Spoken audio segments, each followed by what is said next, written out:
Latest diplomatic breakthroughs were in part powered by this country's achievements as the startup nation, proving a magnet for other countries looking to benefit from the fruits of that capacity for innovation.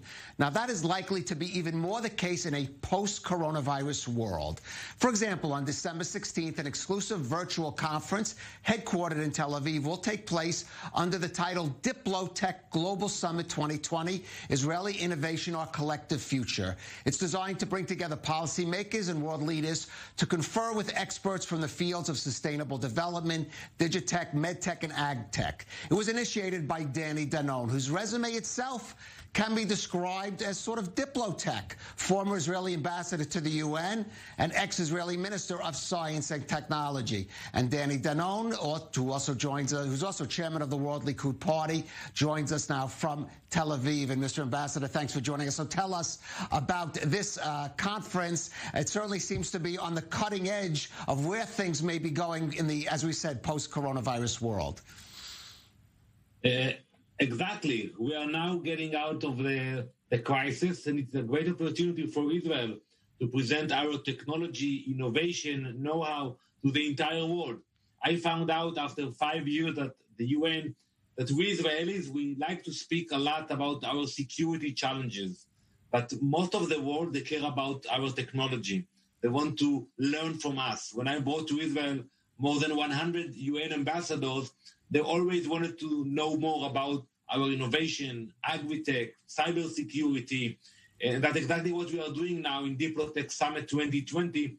We are putting together the best minds, the best high-tech companies with world leaders. So we're going to have a lot of people from all around the world. We're going to have great speakers like Ambassador Nikki Haley, Head of States, Minister of Foreign Affairs, and we will have engagement with Israeli innovation, and we will focus on post-COVID life, what Israel can do to help the world. Well, let's talk a little about that last point, because all kinds of areas that people are talking about that certainly involve, for example, technology, remote working, monitoring, health tech, that certainly seems like Israel has been already on the cutting edge in those fields.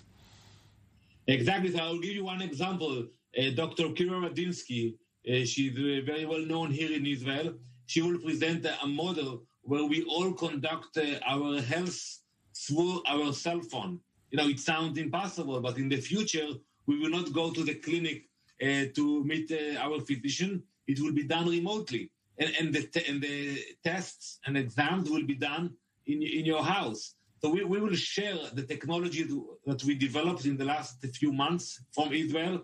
We will send it all over the world.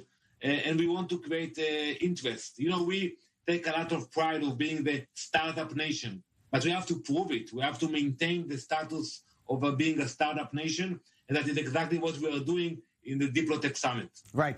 I want to link it now a little to diplomacy, Mr. Ambassador, field you know well. I was especially struck just in the past few days when the tiny Asian nation of Bhutan agreed to establish relations with Israel. It's a country that is a little bit of isolated. It only, I think, it has decided to establish relations with less than 60 nations. It really doesn't have any political benefits or issues with Israel. So you have to believe that really it was this innovative edge that Israel offers that was a major motivating factor in its deciding to establish ties.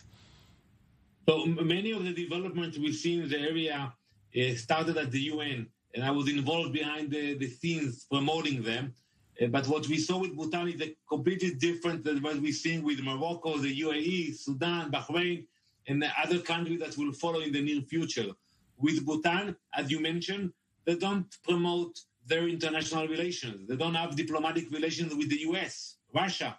So we worked very quietly. And mainly we supported them with technology and promoting their agriculture.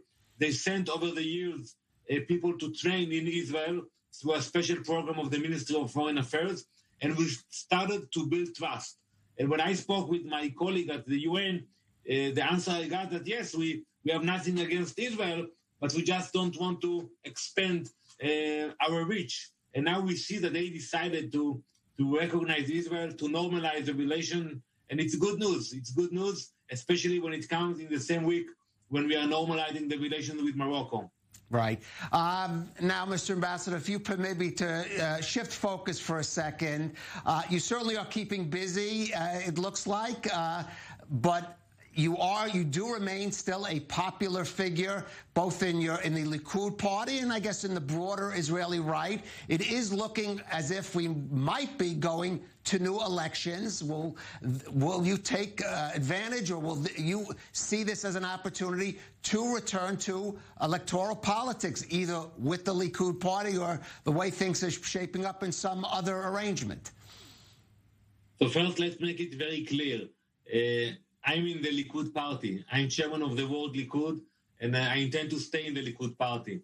You know, I got a lot of phone calls, and there were a lot of rumors about it, and I make it very clear that the Likud is my home. And even when you have arguments, you should fight for your ideas, but you should do it within the framework of the party you belong to, and that's what I intend to do in the future. I still hope that there will be no elections. I think we don't need to go for elections now. This is the message I gave to the Prime Minister, and I think we should do whatever we can to postpone the elections. Look, we are facing the winter. The vaccinations started to arrive, but it will take a few months to distribute them, and it will cost our economy 3 billion shekels. I think it will be irresponsible to go for elections today, so I intend in the next few days to continue to convince my colleagues in the Likud, and I even speak with few people in blue and white, and I try to convince them to sit down, to get into a compromise, and to postpone the elections. Just briefly, would you see yourself, if this government does continue, or a Likud-led government moving to a more public role, say, than your current role as the head of World Likud? So I believe in serving my country, and you see that I can do it even without being a member of the government, like I'm doing today with the Diplotech Summit, and hosting people and promoting Israel all over the world. But eventually I intend to go back. For sure, I believe the place to make a real change is within the government and within the parliament. And I see myself in the future as part of the Likud leadership. And I said it very clearly that I don't intend to challenge the Prime Minister. I did it 6 years ago. I don't intend to do it.